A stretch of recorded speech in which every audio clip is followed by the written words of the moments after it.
देखो ये तुम लोगों को बतला दिए थे प्रीवियस वीडियो में कि जीव विज्ञान का क्या क्या शाखा है और उस शाखा में तुमको ये बतलाए थे। और सबसे बढ़िया बात इसमें क्या है कि सेम टर्म है, थोड़ा थोड़ा सा का अंतर रहता है और वही अंतर के लिए क्या करता है साइकोलॉजिकल ढंग से उसको मिलाने दे देता है। जैसे एग्रिस्टोलॉजी, तो एग्रिस्टोलॉजी में आता है अध्ययन किसका? घास का। तो बदलाव धान भी एक घास है यानी जी, और जिसको हम लोग केवल घास बोलते हैं वो भी घास है जी। तो जो हम लोग खाने के काम में लाते हैं वो आ जाता है एग्रोनोमी में। तो एग्रिस्टोलॉजी घास का अध्ययन, एग्रोनोमी के लिए आ गया फसली उत्पादक जो हम लोग खाते हैं जी। तीसरा मिलता जुलता टर्म आता है एंथोलॉजी। एंथोलॉजी में आ गया फूलों का अध्ययन और एक आ जाता है इथनोलॉजी, मानव और उसकी जाति का अध्ययन। तो जाति में क्या आता है? जाति में आएगा कि कौन आर्यन प्रजाति का है, कौन मंगोलाइड है, कौन द्रविड़ है, कौन प्रोटोस्टाइड है। सबका रंग रूप देखिए, कोई बहुत गोरा मारा होता है, कोई काला कलूटा होता है, किसी होंठ मोटा होता है, किसी नाक चपटा होता है। चाइनीज मॉडल देख लो, वो मंगोलाई नस्ल है जो भारत के उत्तर पूर्व के राज्यों में। तो उस नस्ल का अध्ययन कहलाता है इथनोलॉजी। एंथोलॉजी फूलों का अध्ययन, इथनोलॉजी मानव और जाति का अध्ययन। ऐसे ही आ जाता है, देखो एकदम बारीक अंतर है जी। फिर एक आ गया पेड़ोलॉजी। पेड़ोलॉजी में आता है मिट्टी का अध्ययन और पोमोलॉजी में आता है फल का अध्ययन। यार फल तो सेव भी है, लेकिन कुछ सेव मीठा है, कुछ सेव खट्टा लगेगा, कुछ कचकच लगता है, कुछ भस लगता है।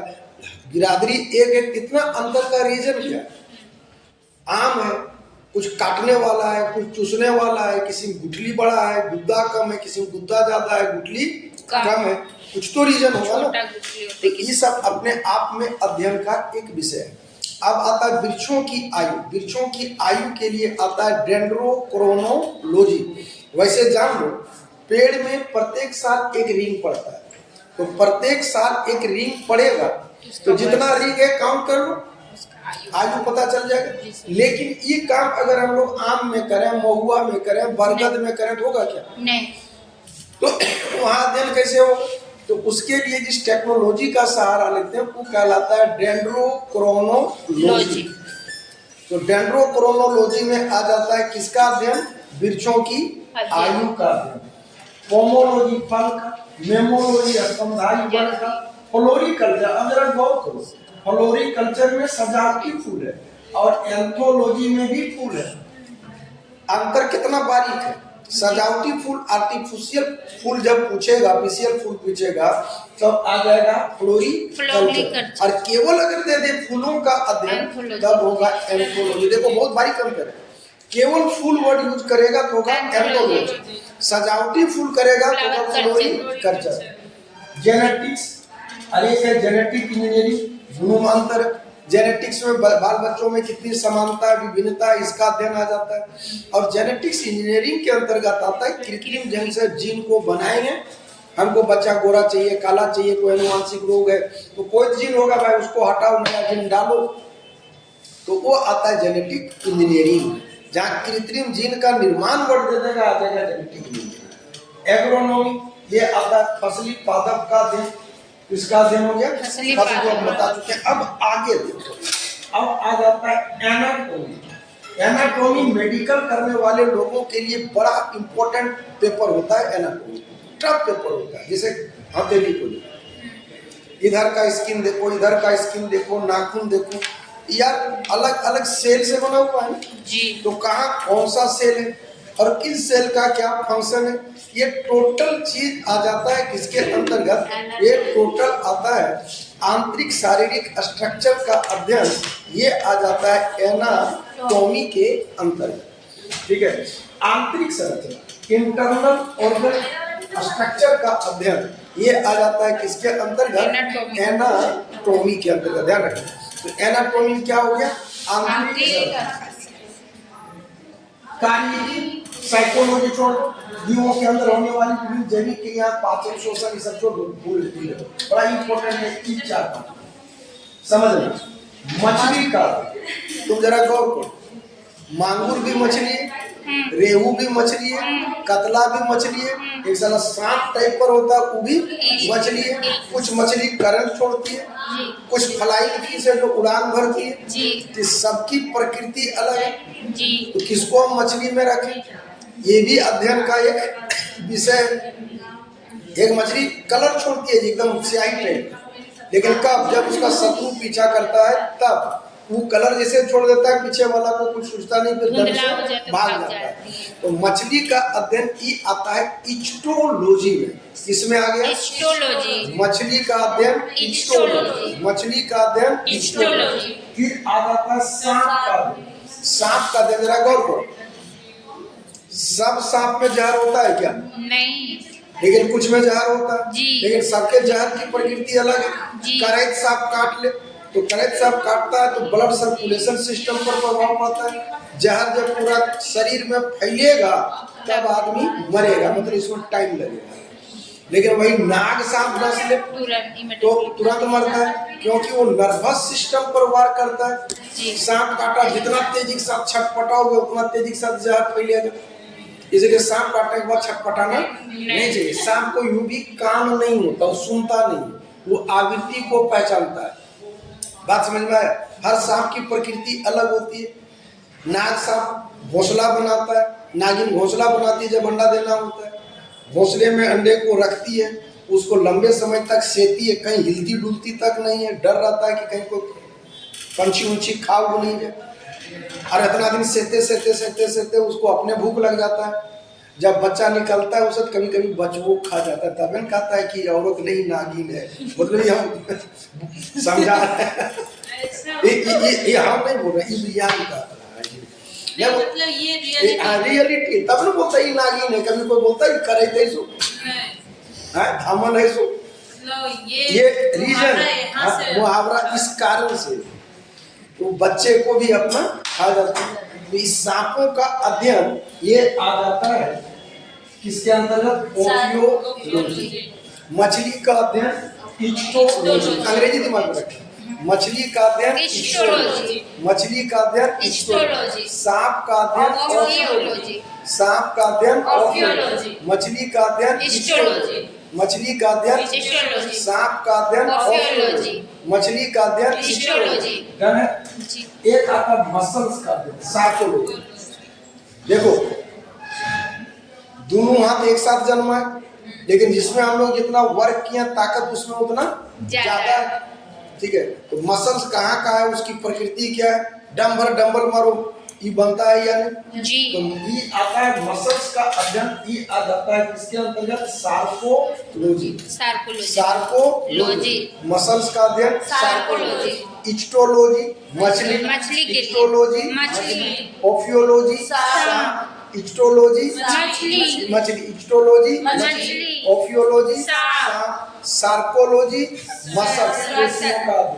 अब ले लो नींद का अध्ययन। अब बदलाओ, नींद में बहुत टाइप का आदत होता है, कोई खूब छटपटाता है, कोई सुतेगा ऐसे जैसे लगेगा आँखियाँ आधा खुला है आधा बंद लगेगा, जगले कोई बड़बड़ाएगा, कोई खराटा मारता है, खराटा मारने का दूसरा चीज हो गया कि कोई लात मारता है, कोई चलने भी लगता है।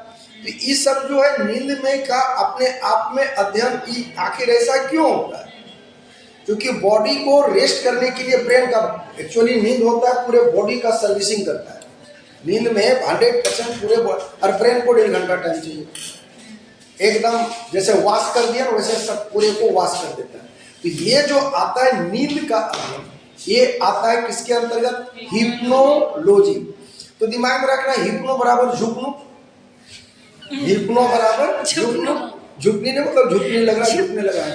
तो हिप्नोलॉजी में नींद का अध्ययन, ओफियोलॉजी में आ गया किसका अध्ययन? सांप का अध्ययन, इच्टोलॉजी में आ गया मछली का अध्ययन, सार्कोलॉजी में आ गया एक आता है एरेंकोलॉजी की, आता है मकड़ी का। देखते हो मकड़ी अपना जाल बनाता है, ये पूछना चाह हाँ मकड़ी जाल बनाता है, इसलिए जाल बनाता है कि उधर से कोई जीव तीव जाएगा तो जाल में फंस जाएगा जिसको खाएगा अपना आहार के। लेकिन कभी कभी इतना गाढ़ा जाल बना देता है कि अपने फंस जाता है, अपने मर भी जाता है, निकल नहीं पाता।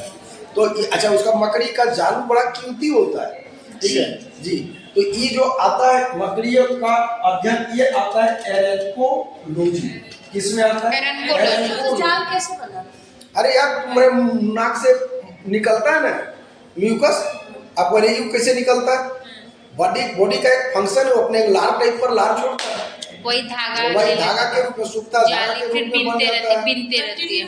तो एरेंकोलॉजी में आ जाता है किसका अध्ययन? मकड़ी का। एरेंकोलॉजी में आ गया मकड़ी का। एरेंकोलॉजी में मकड़ी का। अब एक आता है मिमिकोलॉजी। ये चार को बड़ी इंपॉर्टेंट है। हिस्टोलॉजी, ओफियोलॉजी, हिप्नोलॉजी, एरेंकोलॉजी। एरेंकोलॉजी हो गया मकड़ी, और मिमिकोलॉजी में आ जाता है चींटी। चींटियों का भी, चींटी एक सामाजिक प्राणी है, ठीक है। फॉर्मिकेसिस मालूम ही होगा, जने जाता देखते हो एकदम चींटी कतार लगा के जाता है, क्योंकि वो गंध छोड़ते जाता है फॉर्मिकेसिस। अब जिधर जिधर से गुजरा उधर उधर फॉर्मिकेसिस छोड़ता है, पीछे वाले को पता चल जाता है किधर किधर से हमारा आगे वाला गुजरा है। दूसरी चीज सामाजिक प्राणी होता है, इसमें एक राजा होता है, एक रानी होता है, बाकी कमेरू चींटी होता है जिसका काम है घर बनाना, खाना लाना, घर भी करना, साफ सफाई करना, इस टाइप का होता है। कुछ बॉडीगार्ड होता है राजा रानी का जी, वो एकदम समाज में रहता है। तो ये मछली जो आता है मिमिकोलॉजी में आ जाता है चींटियों का। मिमिकोलॉजी में चींटियों का, मिमिकोलॉजी में चींटियों का। क्लियर है? हाँ। चार वो बहुत इंपॉर्टेंट अभी बोले, इच्टो मछली, ओफियो सांप, सार्को मसल। इच्टो मछली, इच्टो मछली, ओफियो सांप, सार्कोलॉजी। क्लियर कर? एरिनिकोलॉजी मकड़ी, एरिनिकोलॉजी। अब नाम में लगता है मिमिको मछली, मिमिकोलॉजी हो गया चींटी का। अब एक आता है एक्सोबायोलॉजी। यार एक्सोबायोलॉजी का मतलब हुआ जीवन, एक्सो का मतलब यहाँ लगा लेना दूसरा ग्रह। तो दूसरे ग्रह, अन्य ग्रहों में जो जीवन हो सकता है नहीं हो सकता है, ये भी एक अध्ययन का विषय है, क्योंकि सन क्या है? एक तारा है। सोलर सिस्टम में अर्थ भी एक ग्रह है, सन के भी बहुत ग्रह हैं। हो सकता है कि आसमान में तारे की कोई कमी नहीं है, हो सकता है उनके भी ग्रह हो, वहां पर भी जीवन हो। जीवन का क्या स्वरूप होगा, इन तमाम तरह की संभावनाओं का अध्ययन अन्य ग्रहों के जीवन के बारे में, ये आता है एक्सोबायोलॉजी। एक आता है जेरेंटोलॉजी, आयु के साथ जीवन में होने वाला परिवर्तन। नहीं पढ़ती कि जवानी बोलो बहुत मीट मछली मुर्गा खाता था, तो जरमुने छोड़ दिया, पहले बड़ा क्रूर था तो शुद्ध पुजारी हो गया। तो उम्र बढ़ने के साथ क्या क्या चेंजिंग आता है, उस परिवर्तन का अध्ययन किया जाता है जेरेंटोलॉजी। फिर से देख लो, तुम्हारे पास आ गया इच्टोलॉजी मछली का अध्ययन, ओफियोलॉजी सांप का अध्ययन, एरिनकोलॉजी मकड़ी का अध्ययन, मिमिकोलॉजी चींटी का अध्ययन, मिमिकोलॉजी चींटी का अध्ययन हो गया। एक्सोबायोलॉजी अन्य ग्रहों पर जीवन का अध्ययन। फिर आ गया जेरेंटोलॉजी, उम्र बढ़ने के साथ जो जो चेंजिंग आता है वो आता है किसके अंदर? अभी तक तुम लोगों के पास बेशुमार इंपॉर्टेंट है एरेंकोलॉजी मकड़ी का, मिमिकोलॉजी एरेंकोलॉजी मकड़ी का, मिमिकोलॉजी चींटी का, नींद का अध्ययन, हिप्नोलॉजी बहुत इंपॉर्टेंट है ये सब, ठीक है। सांप का अध्ययन, ये आ गया ओफियोलॉजी, ओफियोलॉजी। फिर आ गया मछली का अध्ययन हिस्टोलॉजी। उसके बाद देखो हिस्टोलॉजी आता है, सेल का अध्ययन। हिस्टोलॉजी आ गया सेल का अध्ययन। प्लांट ब्रांडिंग उपयोगी पादपों की किस्मों में सुधार लाने के लिए यह प्लांट सबसे पकड़ा जाएगा। ओलिरिकल्चर सब्जी खेती के लिए आ जाता है। अरे सब्जी की खेती जो करता है, आज देख रही हो फूल गोभी 12 मास है, टमाटर 12 मास है, जबकि कभी सीजनल फल हुआ करता था, तो हाइब्रिड करके बनाया होगा भाई। तो वो आ जाता है ओलिरिकल्चर। एक आ गया ऑस्टियोलॉजी, बड़ी इंपॉर्टेंट है, ध्यान रखना। ऑस्टियोलॉजी में कंकाल, ऑस्टियोलॉजी में कंकाल, ऑस्टियोलॉजी में कंकाल, ऑस्टियोलॉजी में कंकाल। एक आता है एंजियोलॉजी, एंजियोलॉजी में ब्लड सर्कुलेशन परिसंचरण तंत्र, ब्लड कैसे सक्रिय करता है। दो को बहुत इंपॉर्टेंट बोल रहे हैं। ऑस्टियोलॉजी में किसका आ गया? कंकाल का। ऑस्टियोलॉजी में कंकाल, ऑस्टियोलॉजी में कंकाल, और एंजियोलॉजी में परिसंचरण तंत्र। एक आता है ओनिरोलॉजी, स्वप्नों का अध्ययन, छोड़ दीजिए चलेगा। केलोलॉजी, सौंदर्य का अध्ययन, सौंदर्य का अध्ययन केलोलॉजी।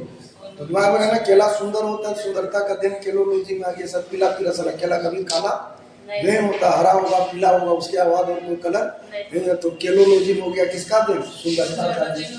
हिस्टोलॉजी पौधों में विभिन्न प्रकार की आ गया। क्या नाम है?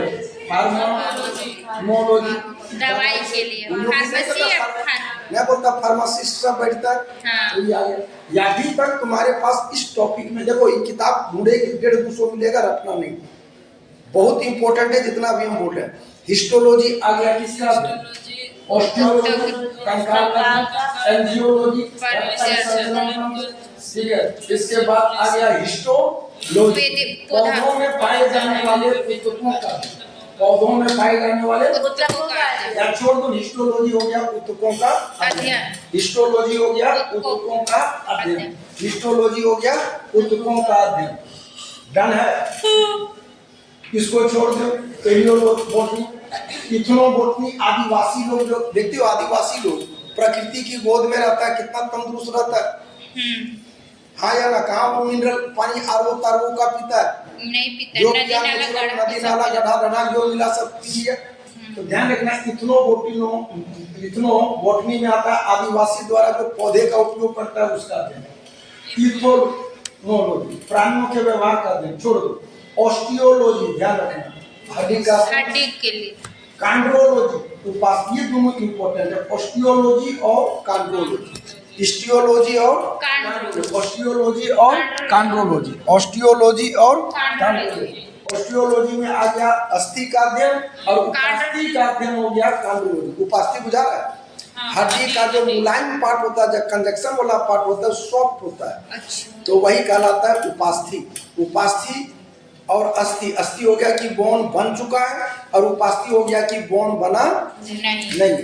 तो अस्थि का अध्ययन ऑस्टियोलॉजी और उपास्थि का अध्ययन कांड्रोलॉजी, उपास्थि का अध्ययन कांड्रोलॉजी। प्राचीन छोड़ दो। इथनोबोटनी तो आई गया भाई टॉपिक। इथोलॉजी प्राणियों का व्यवहार, ऑस्टियोलॉजी, कांड्रोलॉजी। उम्मीद है कि पूरी यहाँ तक तुम लोगों को समझ में आ गया होगा।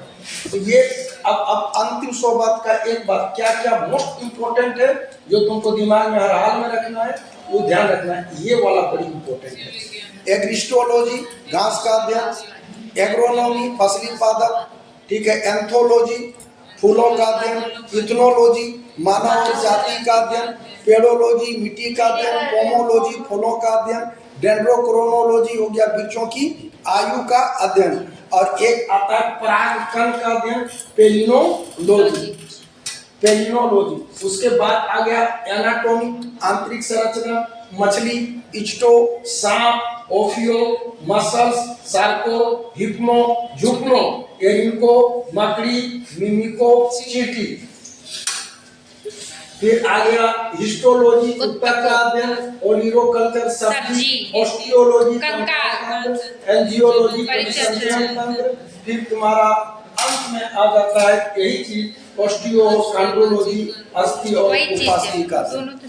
डन है यहाँ तक? उम्मीद करेंगे कि इतना तुम लोग हर हाल में दिमाग में रखना।